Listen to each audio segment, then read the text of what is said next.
Greetings, fellow humans. I am your host, Ruby T. Gray.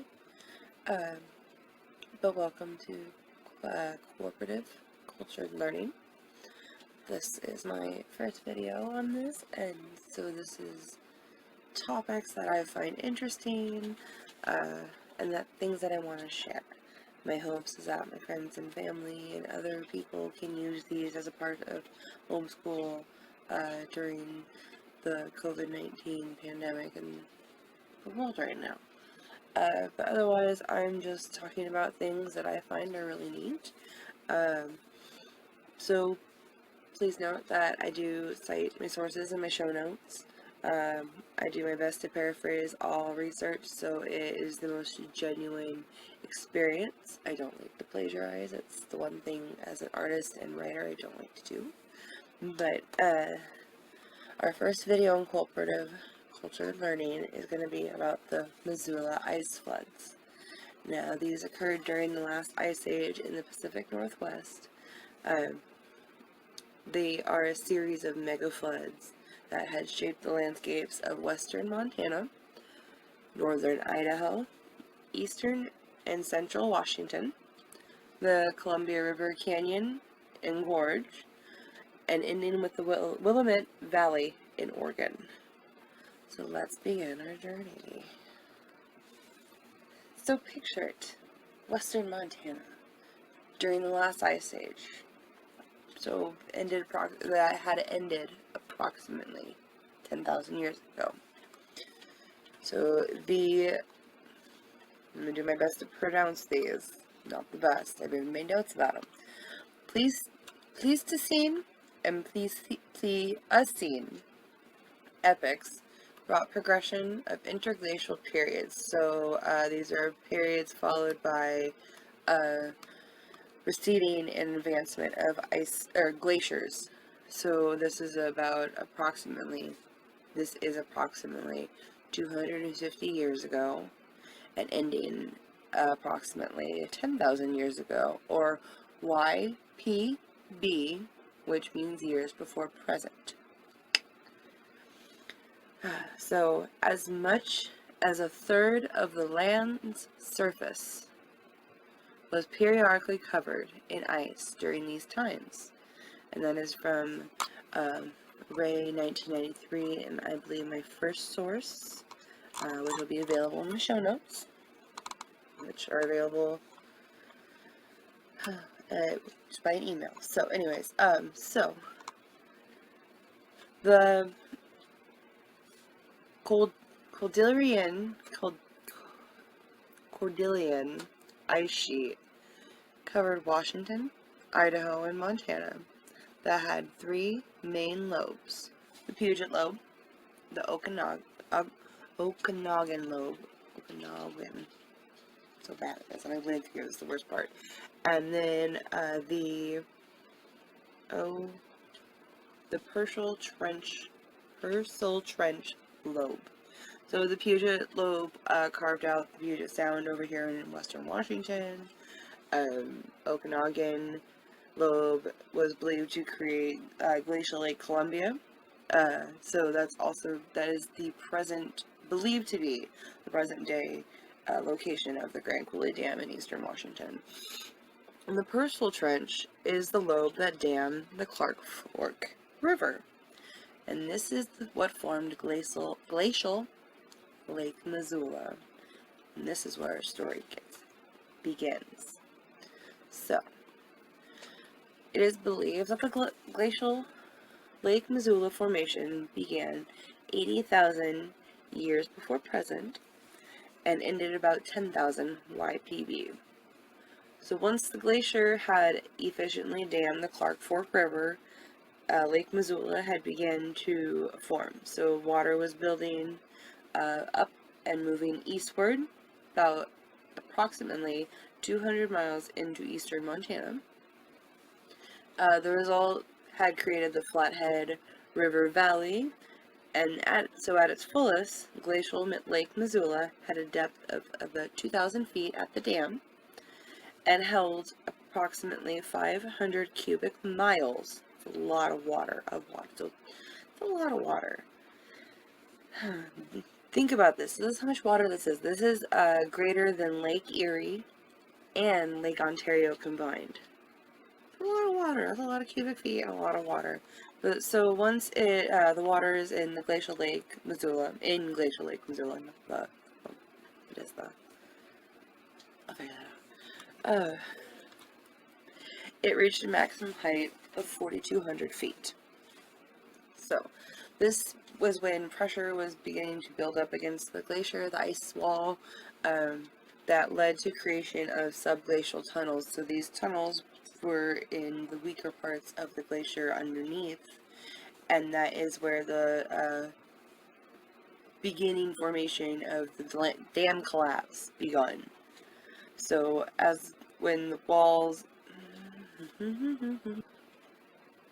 these tunnels would ultimately be the cause of the dam's collapse. So the waters of Lake Missoula had burst through the dams at speeds estimated to be about 65 miles an hour, so the average highway speeds in the United States,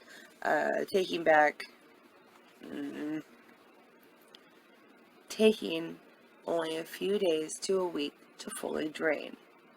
Now, from the dam, the Clark Fork River, the waters of glacial Lake Missoula embarked on a 430-mile journey to the Pacific Ocean. As the massive floodwaters moved west, so through northern Idaho, eastern and central Washington, and parts of Oregon, the ice and glacial debris chiseled, chipped, and sculpted the landscapes beneath it. This deepened and widened the Columbia River Gorge. The deepening of that river channel was suppressed. So this deepened and widened the Columbia River Gorge. This this deepening of the river channel actually was suppressed by a very narrow gap near Vancouver, Washington. So this narrow gap actually caused the floodwaters to spill over into Oregon's Willamette Valley, and this created a lake that stretched as far south as Eugene, Oregon. Now, by the time all the floodwaters had actually emptied into the Pacific Ocean, they had 430 miles of land behind them. That is an extremely long journey for that amount of water. However, this was not a single occurring event, but a collective sequence. As the dam formed and collapsed, as the ice sheet advanced and receded over 2,500 years. So this would actually cause multiple floods over Idaho, eastern and central Washington, and the Columbia River Gorge and Channel. These are what is known now as the Ice Age floods. So now we have the everlasting effects of the Ice Age floods. Good job. So now we have the everlasting effects of the Ice Age floods of the landscape, on the landscape of Pacific Northwest. So, the flood waters as they rushed through left the landscape scarred, rippled, and watermarked, leaving a trail of erosional and depositational clues that modern day geologists can follow now to this day. So as glacial Lake Missoula was filled, the waters left shoreline clues that were visible that now are visible on the hillsides outside of Missoula, Montana. These are known as paleo shorelines. So these paleo shorelines actually reached heights of 4,200 feet. Maximum height believed to be reached by the waters of glacial Lake Missoula. These floodwaters also created giant ripple marks in the Camas Prairie of western Montana. So these are giant ripple marks that are actually found at the bottom of glacial lakes, like Lake Missoula, measuring from 35 to 50 feet in height and wavelength, so the length of these wave ripples, to several hundred feet. These ripple marks are of magnitudes that are only made with astonishing currents of enormous power over ancient lake beds. These ripples are the most convincing evidence that these ice age floods had occurred. So now as we travel through the Columbia Plateau in the river valley, so we're going to go east to west, there's evidence of these catastrophic floods and the result of their unique ways of shaping the landscape. So now as the water flowed through eastern and central Washington, topsoil and bedrock were stripped away, now carving scablands into the earth.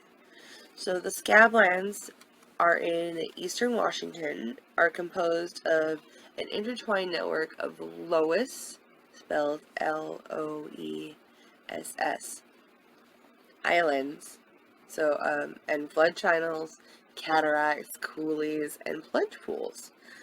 So these Loess, so just so you know, so for a side note, these Loess Islands are an eco region that exists in these Loess deposits. So they're actually surrounded by the channeled scablands that are sprinkled in eastern Washington.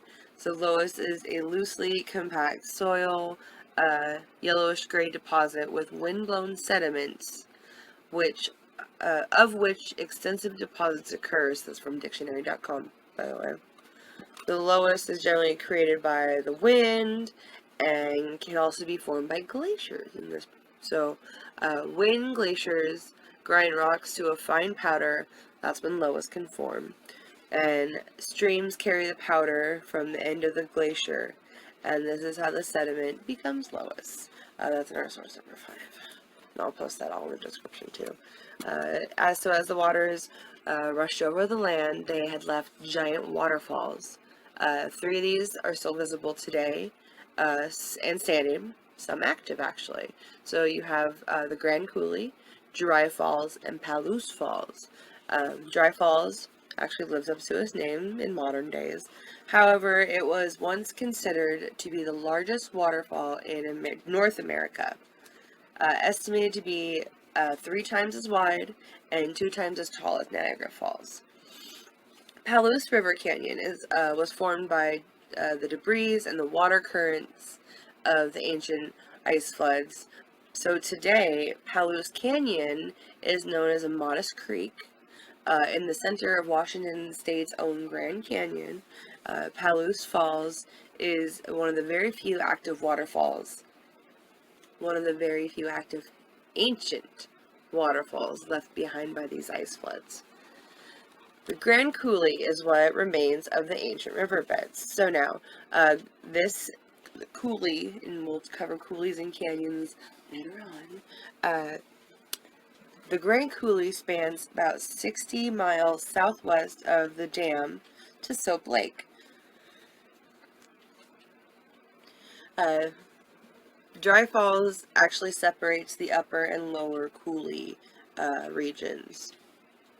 So, the largest of these floodwaters actually engulfed the Saddle Ridge Mountains.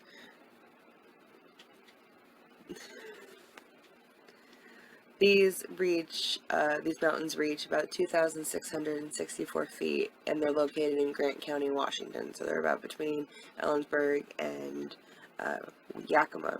So before you're driving over, or when you're driving down through, you will actually be going over the Saddle Mountains. Side note. But as these ice floodwaters travel through the Columbia River Gorge, widening and deepening, like we were talking about earlier, it actually, oh geez. So, as these waters traveled through the Columbia River Gorge, widening and deepening as it rushed over land, basins, and riverbeds, down to the Columbia River, there are several gaps. So So down the Columbia River, there are several gaps that narrow to give a bottleneck effect. One of these being the Rowena Gap or the Rowena-Ortley Gap. Um, these waters actually reached heights up to 1,000 feet, and ancient shorelines can be seen across the towns.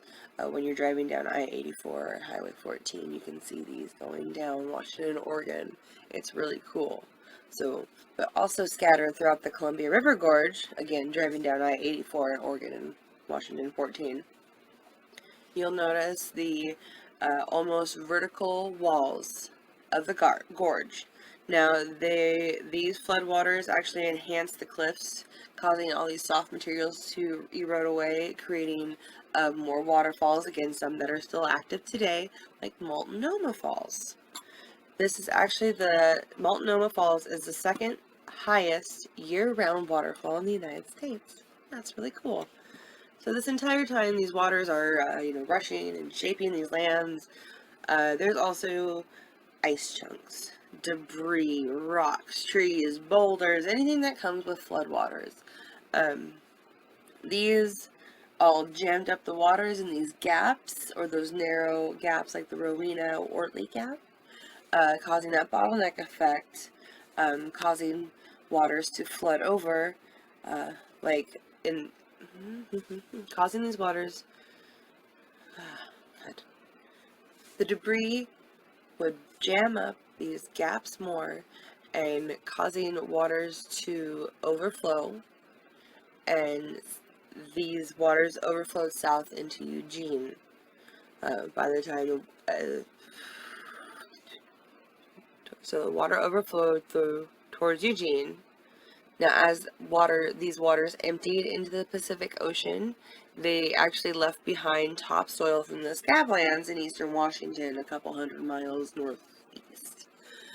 So this left all this nutrient soil in the Willamette Valley, which now created this ideal fertile land for farming in modern-day Oregon. Crazy, right?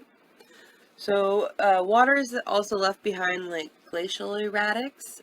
These are, or rocks carried from somewhere else. So there's thought that the icebergs from this ice sheet had broken off, and they had carried massive boulders with them, to land in their current place in the Willamette Valley. Now, their icebergs stayed after the waters receded and melted, leaving some of these giant boulders in just central Oregon, and it's wonderful. But these boulders can be traced back to British Columbia and Montana, and that's just really cool. So what is so cool about all of this is, so believe it or not, this theory wasn't widely accepted as it is today. So geology is still an ever-evolving, breathing entity, especially as technology increases. So, but the geological standard has actually changed so much in the last 100 years, and it's going to continue to evolve, and we're going to continue to change our opinions on things and research things to figure out what happened and how our planet came to be and how we got it. I could go on for that forever. But anyway, but science is ever changing, as humans should be too. We should all be ever adapting and evolving. Anyways, but in 1910, this theory was actually proposed that the Clark Fork River had been dammed, causing this massive lake to exist. So it was theorized that this had happened, but it wasn't discussed. A paper was published, and the United States Geological Survey published the paper, but they didn't really put much thought into it. But so then, 1923, another guy who had actually the J. Harlan Bretz, I don't know please tell me if I'm pronouncing it wrong. It's Bretz. But this guy spent the majority of his career and life studying the unique landscapes that are in eastern Washington. He actually coined the phrase channeled scablands, in eastern Washington, referring to the Channel Scablands. But he was actually the first to publish a paper on this hypothesis that actually massive amounts of water created these scablands and the other features throughout eastern Washington. And again, not a widely accepted theory within geological and scientific communities, which is crazy because the thought process was, it was, oh gosh. The community was running on the accepted thought of principles of uniformitarianism. Oh, I can't say that. For uniformitarianism. So this is an idea that there has to be physical evidence of a major geological event that can be created by explainable forces, earthquakes and tornadoes, or volcanoes, whatever we could study back then with that technology back then. Anyways, so since these floods of these proportions had actually never been seen, the idea was entirely dismissed. It was just like, oh, well, this never happens in modern day, and we can't prove it, so bye. So it actually wasn't until 1942, so it was like almost, it was 19 years? My math is horrible. I'm not a math person. You'll never see a math video from me, so, but I'm gonna go with about 20 years. Excuse me. Joseph T. Pardee actually published a paper with evidence of the mega ripple marks. So he was saying that due to the size of these ripple marks left behind, they were formed by swift flowing deep currents to be caused only when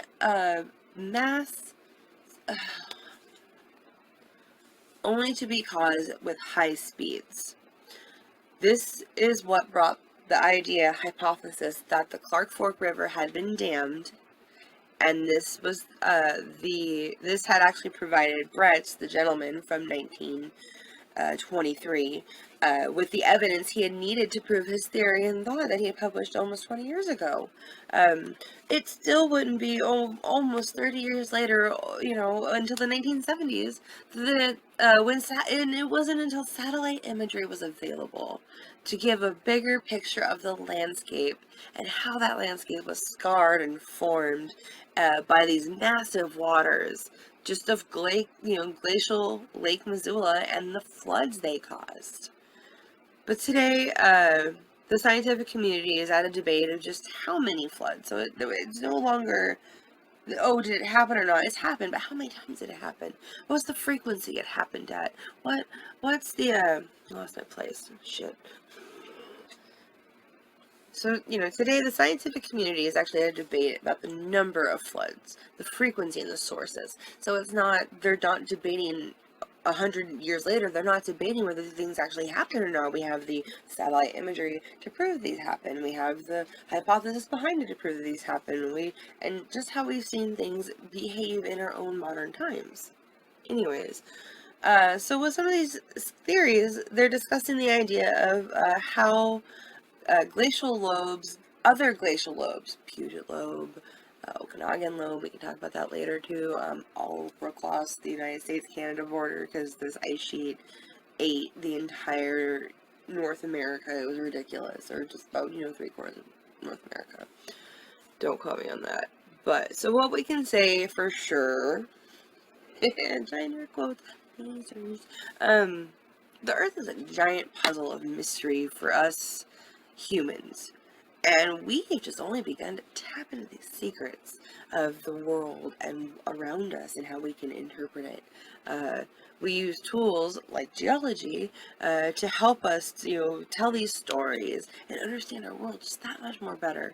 And though, when it comes to ancient floods, we're really using our best guessing techniques or a hypothesis.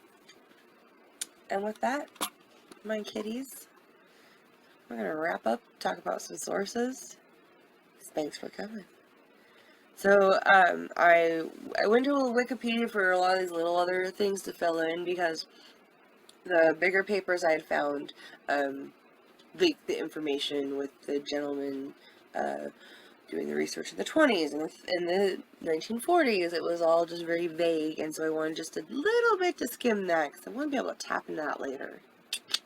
Anyways, so I went to glaciallakemissoula.org, pbs.org, and it's a whole section in Nova about the mega floods. Oh my god, no. So can we say Nova has some amazing interactive features on this topic? And this is actually where, like, I got a lot of my stuff from. It's where I watch a lot of my documentaries about this kind of stuff. But I highly recommend Nova and PBS for anybody, really, because who doesn't want that? And public television, your local public television is even the best. But so then I went to the geology ISU .edu, so it's actually Idaho State University. And it talks about a lot of the formation of northern Idaho, which is really great, but I just wanted the bits and pieces to cover the whole region. Wikipedia, Columbia River Plateau, National Geographic Encyclopedia. I didn't know that existed. That's where I got my lowest information on, because it's not just a name. It's a rock dust, or shit, I have to go back and look. I'll have to go back and look at that. The lowest.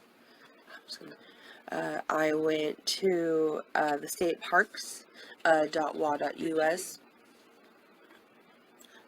I also went to stateparks.wa.us, talk about dry falls a little bit. That was really cool. You can still go and hike and swim there, and it's a whole recreational area. And so Palouse Falls, Palouse Canyon, we have a wonderful, diverse playground.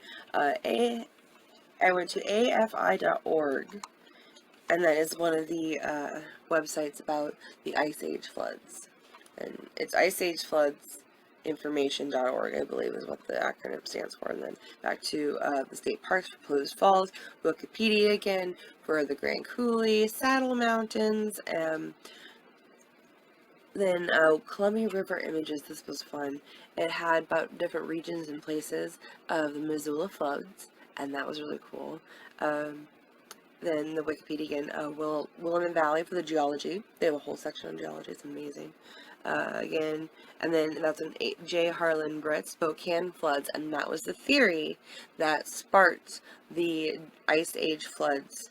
Then we go to Wikipedia again for the Missoula floods. So, but for my next episode, I will be bringing some more Pacific Northwest geology your way. I also plan on doing little bonus episodes in between, less technical stuff. My goal is to work on about 2 topics a week in a 2-week period as I put these out. One really heavy science-y, like today, and then one less heavy science-y, like next episode. And that's gonna be like more of a fun, like an oopsie series.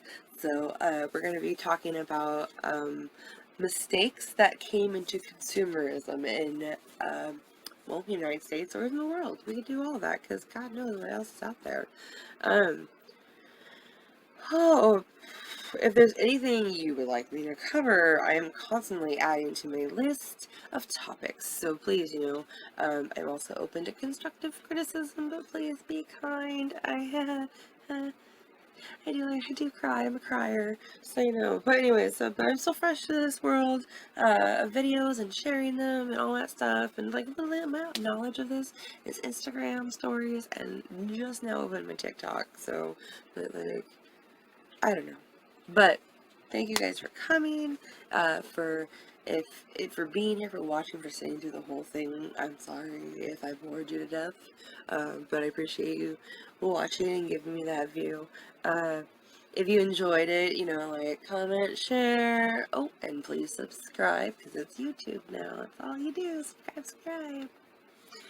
But you can also follow me on the following social media platforms. I'm on Instagram and TikTok as, Ruby T Gray _T_Gray.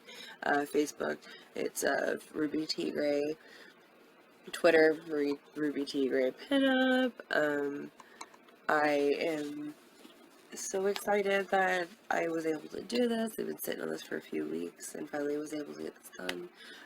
But thank you for taking the time to watch this. I hope you were able to gain something from this and maybe pass it along to others. But, until then, next time, babes.